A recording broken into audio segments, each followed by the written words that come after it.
पिछले एपिसोड में हमने देखा था कि सारे हंटर्स जेजू आइलैंड पर रेड के लिए चले जाते हैं और वहां पर एंट्स को मार रहे होते हैं और उनके पास सिर्फ 1 घंटा होता है क्वीन को मारने के लिए। अब सीजन 2 एपिसोड 11 की शुरुआत में हम देखते हैं कि जैपनीज हंटर की टीम बहुत ही आसानी से आंट्स को मार रही होती है और फिर हम देखते हैं कि कोरियन हंटर्स केव के पास पहुंच चुके होते हैं।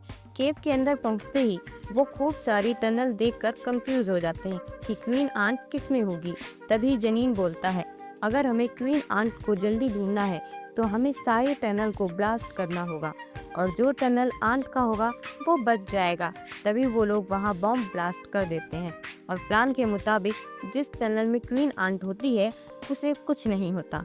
फिर अगले सीन में जिन को दिखाया जाता है जो एक पार्क में होता है और वो ये देखकर हैरान था कि पार्क में कोई भी नहीं होता है क्योंकि सारे लोग जेजू आइलैंड की न्यूज़ देख रहे थे। फिर सीन शिफ्ट होता है और हमें दिखाया जाता है कि कोरियन हंटर्स को टनल के अंदर एक बड़ा सा रूम मिलता है जिसमें बहुत सारे अंडे रखे होते हैं। तभी जनीन सारे अंडों को जलाने की सोचता है, लेकिन चा मना करते हुए बोलती है कि वहाँ पर एक बड़ा अंडा भी है जो टूटा हुआ था। वो कहती है कि शायद उससे क्वीन आंट का सोल्जर निकला होगा। और दूसरी तरफ हमें जैपनीज हंटर दिखाए जाते हैं जिसमें किमजो ज्यादा फाइट की वजह से घायल हो जाता है और वो अकारी से हील करने के लिए बोलता है। तभी अकारी मजाक मजाक में हील करने के बदले में कुछ मांग रखती है। किमजो गुस्सा होकर उसकी बात मान जाता है, लेकिन तभी वहाँ पर खूब सारी आंट आ जाती हैं और किमजो कहता है कि जल्दी से हील करो, टाइम कम है हमारे पास। किमजो के यह बोलते ही अकारी का सिर धड़ से अलग होता है। ये इतनी जल्दी होता है कि किसी को कुछ सोचने का मौका भी नहीं मिलता। तभी किमजो बहुत पावरफुल एनर्जी फील करता है और उसे लगता है कि वह एनर्जी पीछे से आ रही है, लेकिन वो जैसे ही पीछे घूमता है उसका भी सिर धड़ से अलग हो जाता है। तभी उनका साथी चश्मे वाला हंटर वहाँ से भागने लगता है, लेकिन उसके साथ भी वही होता है। पल भर में यहाँ तीनों की मौत हो जाती है। ये वही आंट था जो उस एग से निकला था। इधर हमें दिखाया जाता है कि कोरियन हंटर का सामना क्वीन के गार्ड से हो रहा होता है। डोंगसुक आंट्स का सामना कर रहा होता है और चा अपनी तलवार से उन पर अटैक कर रही होती है। बाकी सारे हंटर भी मिलकर सारे आंट्स को मार देते हैं। फिर उन लोगों का सामना होता है सेकंड जनरेशन के आंट्स से जो बहुत ज्यादा पावरफुल होते हैं। तभी बिंगो कोई मैजिक करता है जिससे सारे हंटर्स की ताकत बढ़ जाती है। अब वो सब लोग सेकंड जनरेशन की आंट्स की ओर बढ़ रहे होते हैं। तभी सीन शिफ्ट होता है और दिखाते हैं कि जैपनीज की दूसरी वाली टीम को अंदर वाली टीम की कोई जानकारी नहीं मिल पा रही थी, इसलिए वो लोग चेक करने के लिए अंदर जाते हैं और वहाँ पर सबसे पहले उन्हें चश्मे वाले हंटर का चश्मा मिलता है। फिर अचानक से काय वॉमिटिंग करने लगता है और उसे भी वही पावरफुल एनर्जी फील होती है। फिर काय जल्दी से एक आइस वॉल बना लेता है और खुद को कवर कर लेता है, लेकिन वो मॉन्स्टर इतना ताकतवर होता है कि एक ही अटैक में दोनों हंटर को मार देता है। फिर दिखाया जाता है कि कोरियन हंटर्स सेकंड जनरेशन की आंट्स को आसानी से मार चुके होते हैं। वो लोग क्वीन के रूम की तरफ आगे बढ़ ही रहे होते हैं कि तभी चा को एक गंदी सी महक आती है। तभी योना अपनी स्पेशल पावर से देखता है कि आगे क्वीन आंट थी और उसके साथ उसके फर्स्ट जनरेशन के सोल्जर भी थे। तभी डोंगसुक चा से बोलता है कि क्वीन को मैं देख लूंगा, तुम बस इन सोल्जर का ध्यान भटकाओ। तभी दिखाते हैं कि जनीन अपनी फ्लेम से सोल्जर आंट को जला रहा होता है।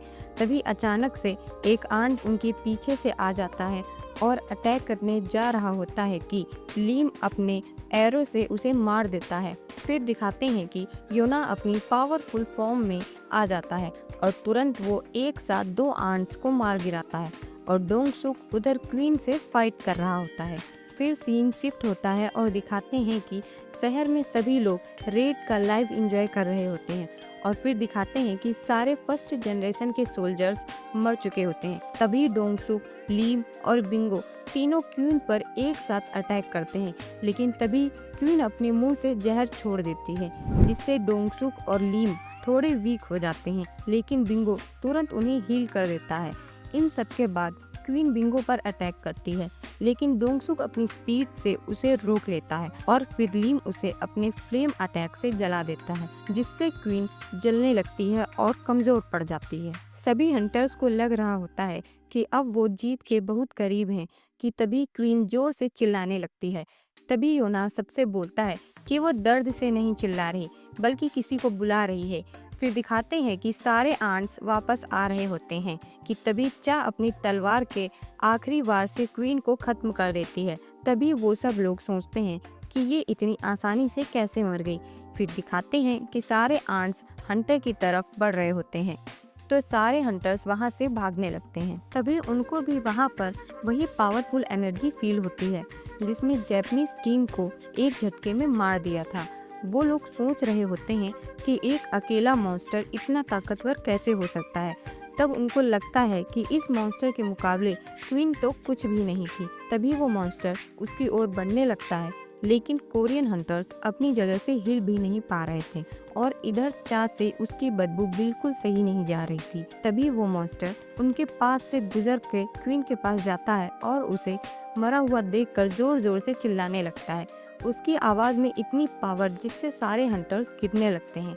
तभी वो मॉन्स्टर अचानक से चा पर हमला कर देता है और चा अधमरी हो जाती है।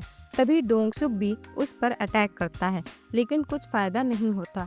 वो मॉन्स्टर डोंगसुक के दोनों हाथ उखाड़ देता है।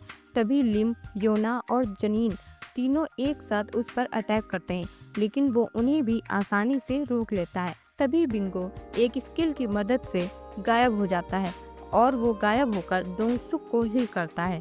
फिर डोंगसुक दोबारा उस पर हमला करता है, लेकिन वो मॉन्स्टर उसे नचाकर दूर फेंक देता है। बिंगो सोच रहा होता है कि वो गायब है तो मॉन्स्टर उसे देख नहीं सकता है। फिर अचानक से वो बिंगो के पीछे आ जाता है और उसे मार के उसका सर काट के उसका खून पीने लगता है। यह सब देखकर योना बहुत गुस्सा हो जाता है और बिना सोचे समझे उस पर हमला कर देता है। लेकिन तभी मॉन्स्टर उसकी गर्दन पकड़ के बोलता है कि तुम सब कमजोर हो। यह सुनकर सभी चौंक जाते हैं क्योंकि उन्होंने कभी किसी मॉन्स्टर को बोलते हुए नहीं देखा। तभी मॉन्स्टर योना से उसके किंग के बारे में पूछता है कि तभी उसे भी एक पावरफुल एनर्जी फील होती है और वो मॉन्स्टर उन सबको छोड़कर उस एनर्जी के पीछे चला जाता है।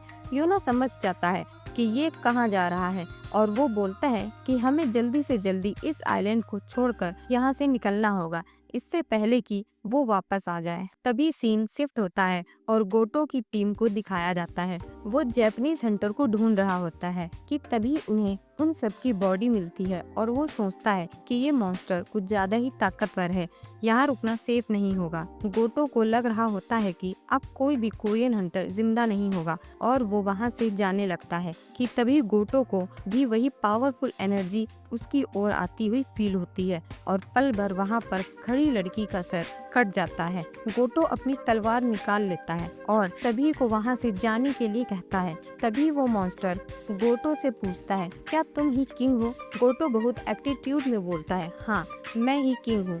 उसके ऐसा बोलते ही अगले पल उसका भी सर जमीन पर होता है।